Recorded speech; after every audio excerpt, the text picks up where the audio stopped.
Hey guys, we're back for another unboxing video. This time we're gonna unbox PlayStation DualSense H wireless controller, Black Midnight edition. So let's take a look at the box. That's how front looks. The letters are silver, just to tell you that it's a special controller, I guess.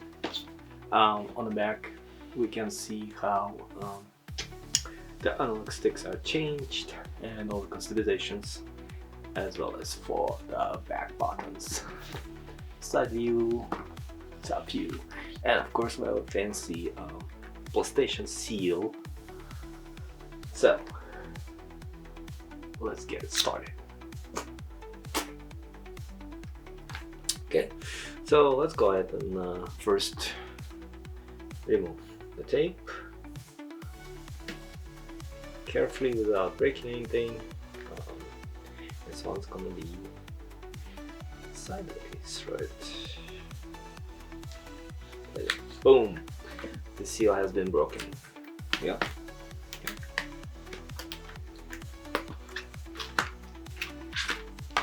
Ta-da! Okay. Go. And then of course we have a box inside the box, right? So let's get it out. Here we go. And we have a little box with a PlayStation logo. So let's go and boom. That's actually pretty cool. The way the box opens, you can see there's like extension, so it doesn't like come up all the way.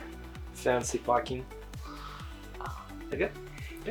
So it comes in a wrapper, nice wrapper, like Nintendo Switch. So let's toss this away. Boom. Ta-da!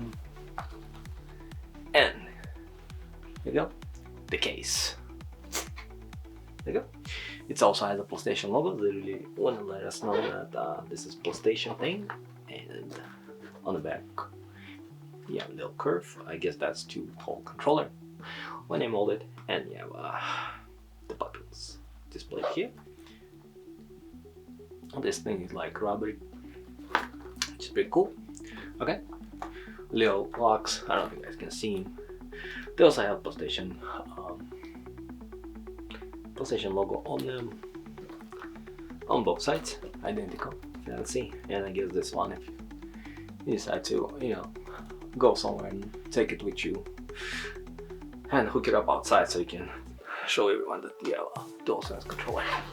Cool. Okay, so let's get this open.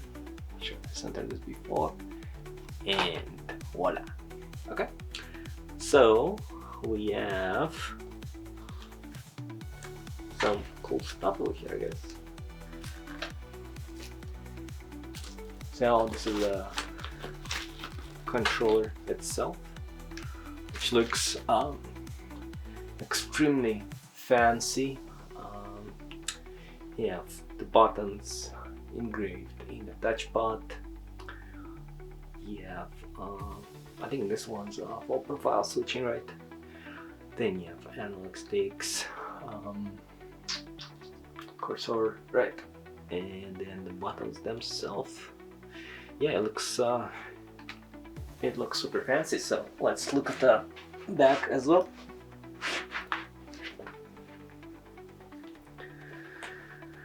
Okay, so over here with I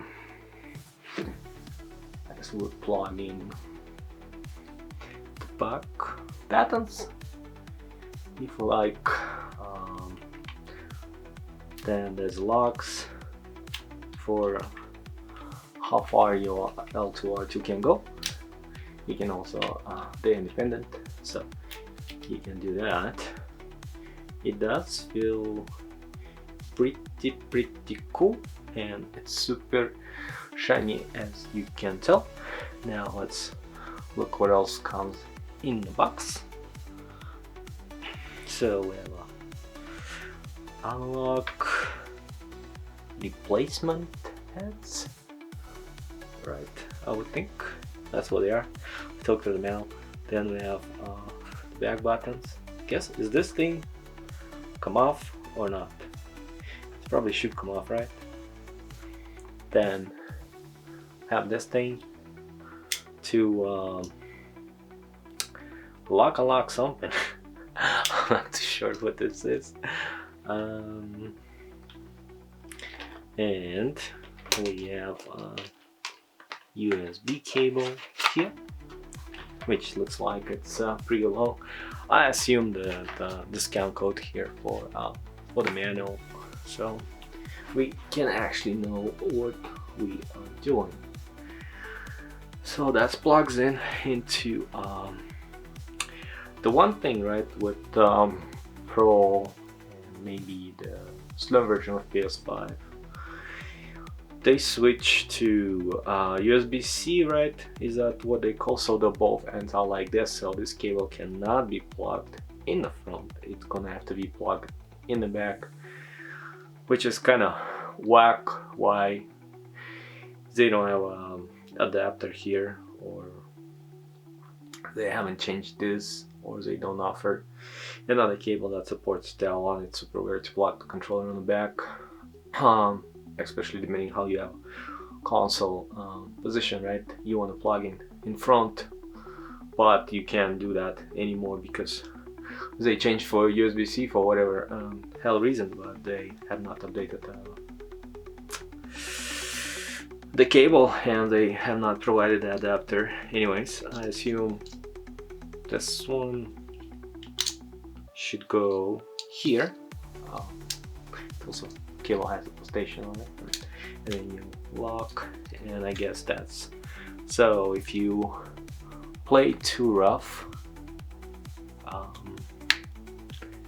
you can't, the cable won't come off, so you can do all the wild stuff with the controller, but again, you're gonna have to plug it in the back or get the adapter. Super weird.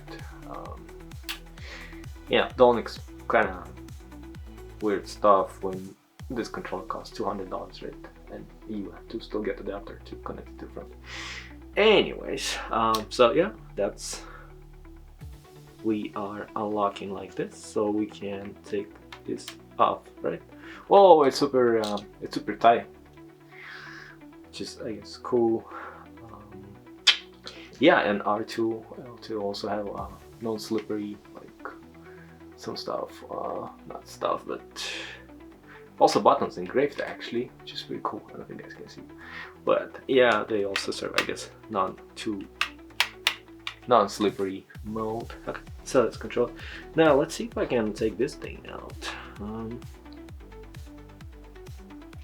Right, I assume this whole thing should come off, but maybe I am crazy, because how else would I remove the buttons?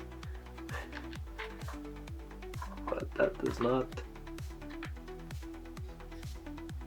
seems like the case. Oh, I'm not gonna break anything. I don't think that's how you're supposed to do it. So how are we to... Oh, okay, so I thought here comes the ape. I thought that those two were together. They were not separate, but they are separate, so they have little pads. So yeah, don't do what I tried to do, guys. Removing it like that. So we have these two things, and they are metal, aluminum, right? Probably you guys can hear it. Yeah, they are not plastic. And whatever hell this is, oh, this is also, I guess, a different type of back buttons. They are also metal, so that's pretty cool. So I assume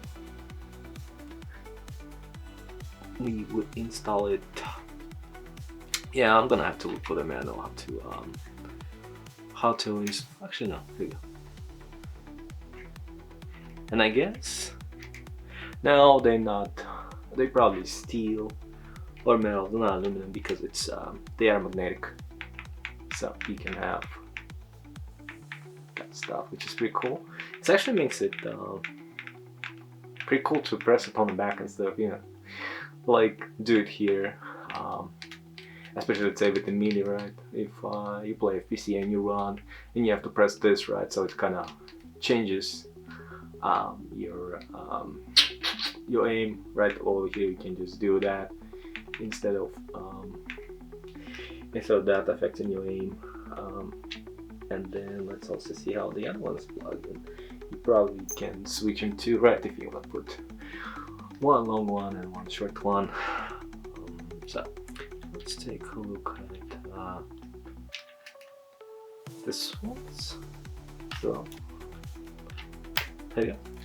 Again, they are magnetic, and this one's also like here. This one's a little bit weird. They're pretty cool, but I think for this one you can accidentally press it because they so stick out. And if you throw it like on the couch or something, you probably could press it. Unless, I mean, if you go in Sony, right, and then you might press this. I think the short one's better, but it's always nice to have more options, right?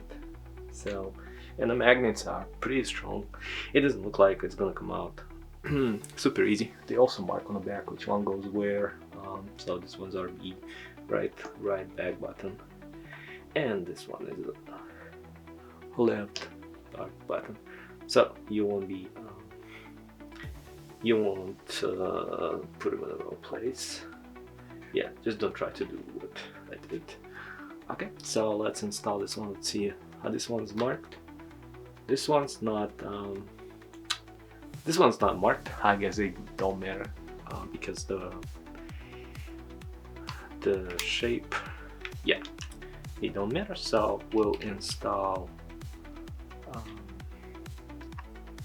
We will install this one's. Boom. Okay, so we got this set up. I'm not too sure how to open this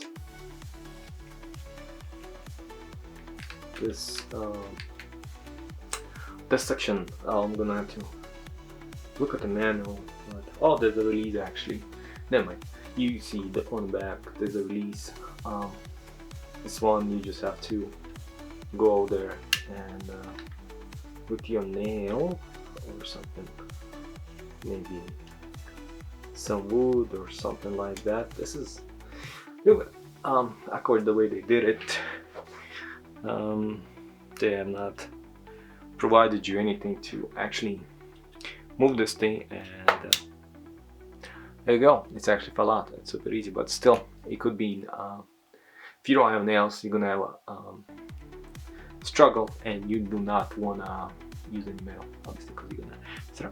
Okay, there's, I guess these are the things that release your analog. So these analogs, I guess if they go bad, you can switch them, so you don't have to get a new control, because most of the times what fails, analog fails. I don't know how hard they to get. You can see the connections in here, which is pretty cool. So there's also, I think, slide magnets in there. They slide super easy, as you saw. Again, that's big that. They slide extremely easy, and then you just have to make sure they are all the way, I guess. And ours is not, because why is it not all the way? Maybe because, oh, here you go. There's a little trick, I guess, just to push it and then lock this. If it is all the way up, it will not allow you to slide it inside, so it looks like. And then we have, there we go. That's how top gets removed. Super easy. It doesn't look like it has any lock key in a way it's supposed to go inside, so you can switch that with this. Boom. Now it clicked. Now we have one shorter, one longer, and I guess they are different dimensions. Let's see. Yeah, they are different heights. So you have short one, you have longer one, and then the standard is same as a short one. What it comes with is just different tops. So obviously I'm not a fan of long one. That's a little bit weird. Maybe I'll try that later, just to try everything. Let's see how this one gonna go.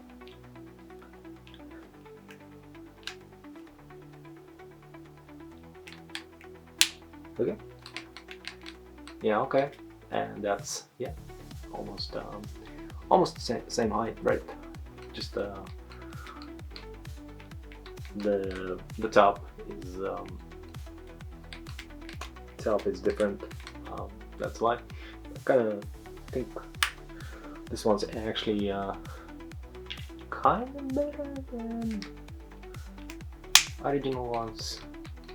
No, kind of feels more natural than the flattened end, I guess. And let's put this one back. Right. Let's see, how do we put this back? We're gonna just do this. Do we need to there you go. Easy. Just have to be careful not to force it in. Force it in, so it's not going right. So okay, that's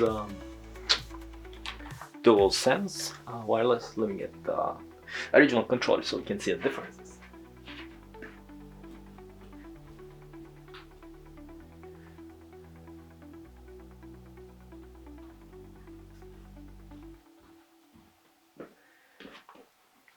So here's the original PS5 controller, right?